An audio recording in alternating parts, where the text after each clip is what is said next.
राव संकीर्तन महापंडित, उसका नाम तो दूसरा नाम पता है घर का नाम, लेकिन जब बौद्ध धर्म अपनाए तो उसका नाम राहुल पड़ा। फिर उसकी विद्वता उसे ज्ञान को देकर उसे महापंडित उपाधि दी थी। पंडितों ने मिलकर उनकी महापंडित उपाधि दी थी। और राहुल संकीर्तन जानता था 33 भाषा जानता था, 33 भाषा। आदमी 2000 भाषा जानता लगता है, हमारे सभी विद्वानों ने राहुल संकीर्तन 33 भाषा में लिख सकता था, बोल सकता था, पढ़ सकता था। अपने बल पर पढ़ाई वढ़ाई कुछ नहीं थे, मुझसे 10वीं पास किए थे बस। पढ़ करके सीख कर तो जल्दी भाषा सीख, वही राहुल संकीर्तन दिल्ली में जब बीमार पड़े तो ऐसी बीमारी हुई, सब कुछ भूल गए, सब कुछ। जब उनके पास कोई जाता था ना, कहता था क्या मैं पढ़ा लिखा आदमी हूँ। उस एक मित्र कहते थे, गुरुदेव जी बताते थे, एक मित्र मिले तो बताते थे, यदि राहुल संकीर्तन बीमारी ठीक होगी तो फिर से करके लगा पढ़ाना पड़ता है। तभी भाग्य विद्वान की ये हालत होगी। इसका क्या करते? इस मंत्र में 4 बातें, न नूनमस्ति न स्व। जो अभी है वो कल नहीं रहेगा, तो कल है वो आज नहीं रहेगा। सब कुछ बदलने वाला है, दुनिया अद्भुत है, इसके बारे में कोई निश्चित बात नहीं कर सकता। सब प्रकृति का, पदार्थों का खेल, नियमों का खेल है। लोगों का मन बदलने वाला है, जैसे हमारा मन बदलता है, लोगों का मन बदलने वाला है। इसलिए सावधानी पूर्वक व्यवहार करें और ज्ञान का हत्यार मत करें। एक और मंत्र कहूँगा, बहुत बढ़िया मंत्र है। गुरुदेव जी अपने प्रवचन में कई बार को धर दिए हैं। द्वा सुपर्णा सर्जा सखाया समानम विषय पर तत्व जाते तयोरन्य पिपल भागवत रत्न नन्य अभिसाक्षी। ये ऋग्वेद का मंत्र है और एक बहुत बढ़िया मंत्र है। इसमें हमारा सिद्धांत दिया जाता है, सब तो जैसा जाकर अर्थ निकाले।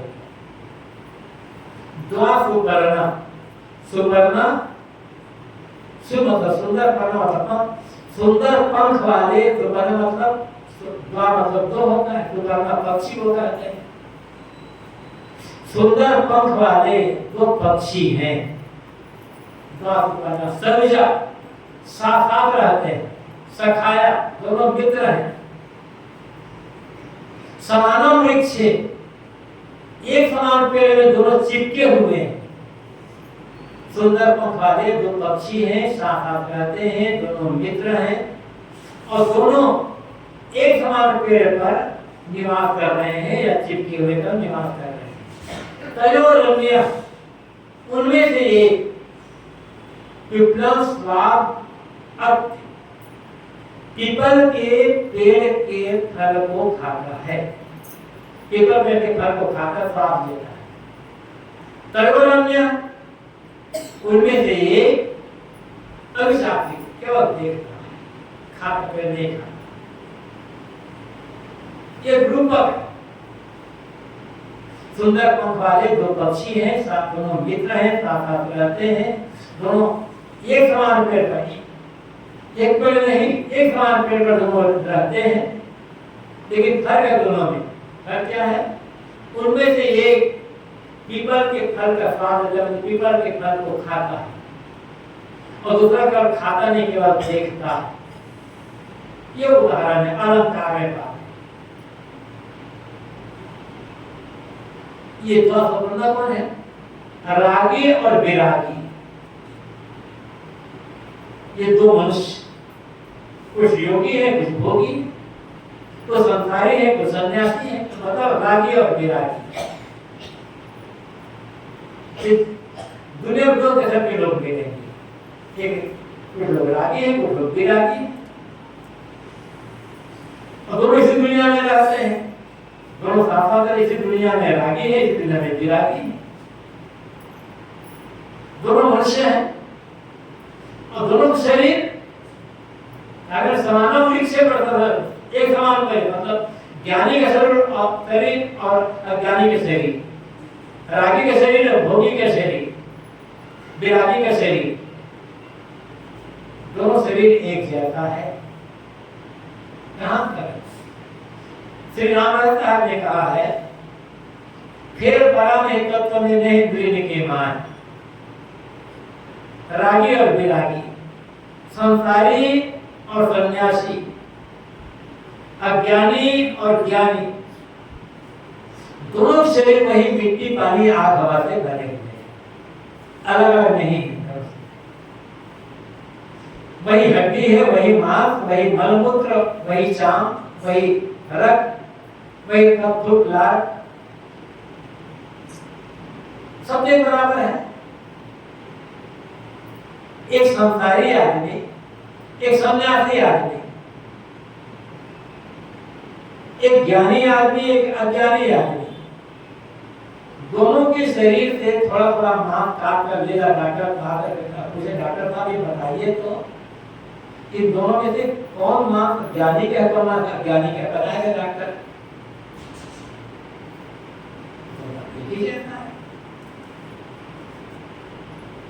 वही मिट्टी, वही पानी, वही आग, वही हवा, एक बराबर है। साहब कहते हैं रामदास साहब, फिर परम एक तत्व में, ज्ञानी शरीर में जो मिट्टी पानी आग उसमें अंतर नहीं है, और जो जीव है उसमें भी अंतर नहीं है, दोनों के बराबर है। नहीं दिल के माई, वही आंख नाक कान ज्ञानी के पास है, वही अज्ञानी के पास है, वही हाथ पैर मुख ज्ञानी पास, वही अज्ञानी के पास, कहां अंतर है? तब जीवन अंतर क्यों हो गया? फिर परम से पूछ में समझ में अंतर है। एक को लगा कि संसार में जाने में सुख है, एक को लगा संन्यास में जाने में सुख है।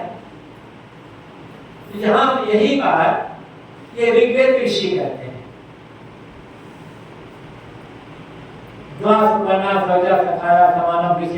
जाते हैं। रागी और विरागी दोनों का शरीर एक जैसा है और दोनों इस दुनिया में रहते हैं। फर्क क्या है? तयोरन्य, उनमें से एक विप्लव स्वाद अत्यंत अनफनल अन्यों अभिशापसी, उनमें से एक पीपल एक फल को खाता है, मतलब एक संसार के भोगों को भोगता है, और अनफनल अन्यों अभिशापसी, उनमें से एक अनफनल है, वो दुनिया के भोगों को नहीं भोगता, वो कुछ खाता नहीं है, मतलब उदास रहता है, केवल अभिशापित, केवल देखता है और थोड़ा अंतर हो जाता है। जो आदमी दुनिया में जितना आसक्त होगा उतना दुखी होगा, और चिंतित भयभीत होगा। रहना दुनिया में है, लेकिन वहां भी गृहस्थी में रहकर भी आदमी लोग मोह को छोड़कर रहे, संतोषपूर्वक जीवन जिए, तो गृहस्थी में भी रहकर काफी आदमी शांत रह सकता है। लेकिन चिपकेगा बहुत ज्यादा, रात दिन हाय हाय करेगा तो फिर हाय हाय भी जैसे जीवन चला जाएगा। एक आदमी, एक लोग देखो उदाहरण ले ले, एक आदमी केवल पेट भरने के लिए खाता है, एक आदमी स्वाद के लिए खाता है। एक आदमी खाने के लिए जीता है, एक आदमी जीने के लिए खाता है। अंतर है ना? वो खाने के लिए जिएगा, वो तो बस जो मिल जाए अच्छा करके खाएगा, आगे का वो चिंता नहीं। और जीने के लिए खाएगा वो उचित मात्रा में खाएगा। अंतर बताइए, दोनों खाने का, एक हवा करके खाएगा और एक संतोषपूर्वक खाएगा। इसलिए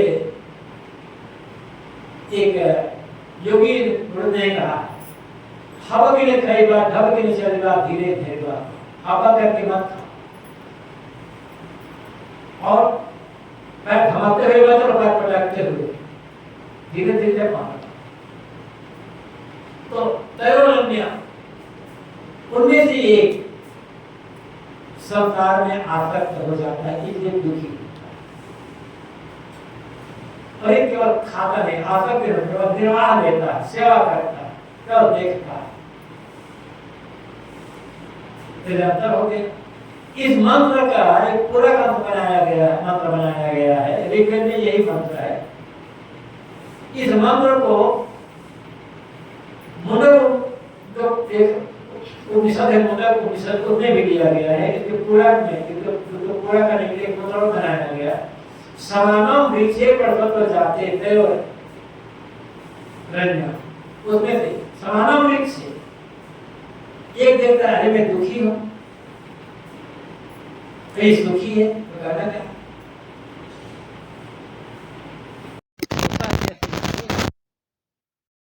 रागी व्यक्ति विरागी को देखता है, आखिर इनका शरीर हमारा शरीर देख जाता, फिर मैं दुखी क्यों, फिर ये सुखी क्यों, तो उसको उदाहरण दे लेगा। जैसे एक ज्ञानी आदमी, एक अज्ञानी आदमी, ज्ञानी सुखी है, शांत है, सोचता है कि मैं दुखी क्यों, तो उसका आदर्श लेता है, फिर धीरे धीरे वो भी अलग होता चला जाता है। समानो वृक्षे पुरुषो निमग्नो अनिशय सोचति मोह्यमान, ये मुंडक उपनिषद में कहा गया। समानो वृक्षे पुरुषो निमग्ने अनिशय सोचति मोह्यमान दुष्टम यदा पतते विस्मत महिमान भीति भवते विश्व।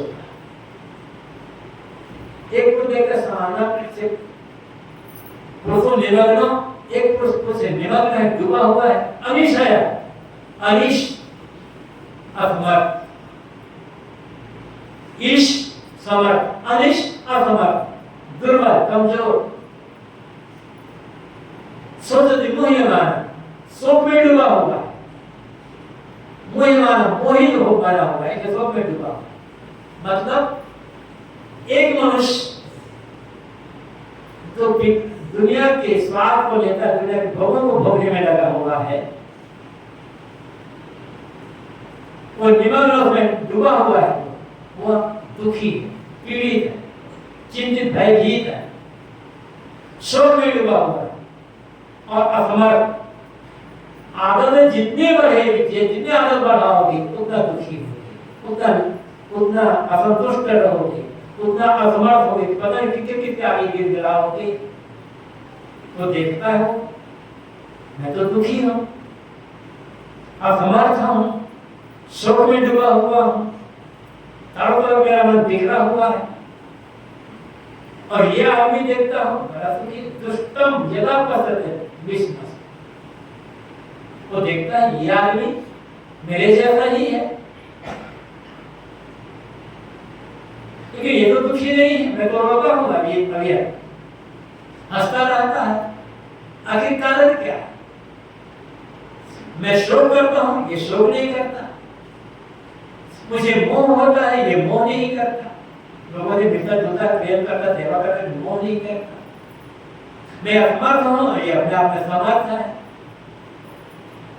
क्यों? जब देखता है आखिर कारण क्या है, तो समझता है कि मैं जो पीपल का फल खा रहा हूं, दुनिया के भोगों के पीछे दौड़ रहा हूं, ये मेरे असमर्थता का है, मेरे शोक चिंता का कारण है। तो धीरे धीरे करते करते तो भी छोटा चला जाता है और उसके समान फिर वो भी समर्थ, सुखी और शांत हो जाता है। ये संक्षिप्त में तो मैं बताया, विस्तार में तो बहुत व्याख्या करने लगा। तो 4-5 मंत्र मैंने वेद का कहा है, उसमें बहुत सारे ऐसे मंत्र हैं कि बहुत मतलब कर्मकांड के ज्यादा, ज्ञान के जितने होते हैं नहीं, खदान में सोना कम होता है, मिट्टी ज्यादा होती है, ऐसे सब अपना जमाना होता है।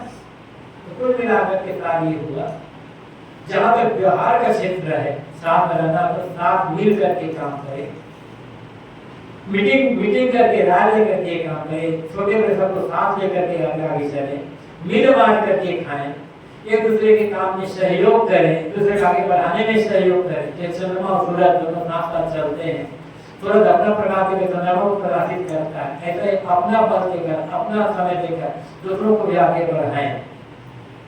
कुछ रहने वाला नहीं है, इसलिए अहंकार न करें, न बुद्धि का, न बल का, न धन का, न विद्या का, न जवानी का, अहंकार किसी का कुछ न करें। और जैसे एक अनासक्त व्यक्ति, निर्मोह निष्काम व्यक्ति सुखी रहता है दुनिया में, ऐसे हम भी निष्काम, निर्मोह, अनासक्त केवल लोगों से सेवा करें, प्रेम करें, व्यवहार करें, आदर सम्मान दें, किंतु सबसे निर्मोह निष्काम अनासक्त होते चाहना छोड़ कर तो हम भी वैसा हो जाएंगे। और तीसरी बात ये भी कर सकते हैं, बाहर ये तीर्थ भगवान, मधु तीर्थ भगवान मिलेगा, इस चक्कर में करके सोचो ऋषि कहते हैं ये तुम्हारा शरीर ही अयोध्या नगरी है, देवताओं की नगरी है, तो सारे देवता इसी में निवास कर रहे हैं, इसलिए अपना बदल देके बदल सर्व शरीर नहीं कहा गया, पत्थर समान कठोर बनकर अपने शरीर को सोचो, मतलब निर्मल बना, पवित्र बना,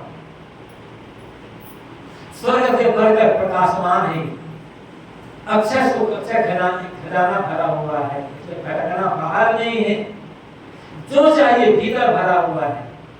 या अगर भीतर हीरे मोती, साहब ने पद ने कहा, तो हीरे मोती भंडार इसी शरीर में भरा हुआ है, परमात्मा परमात्मा शरीर में निवास कर रहा है। इसको समझ करके स्थिर होना है, अंतर्मुख मन अंतर्मुख करके तो भीतर जो ज्ञान स्वरूप, ज्योति स्वरूप, जो आत्म तत्व पहचान कर स्थित हो गया, उनका जीवन सफल था।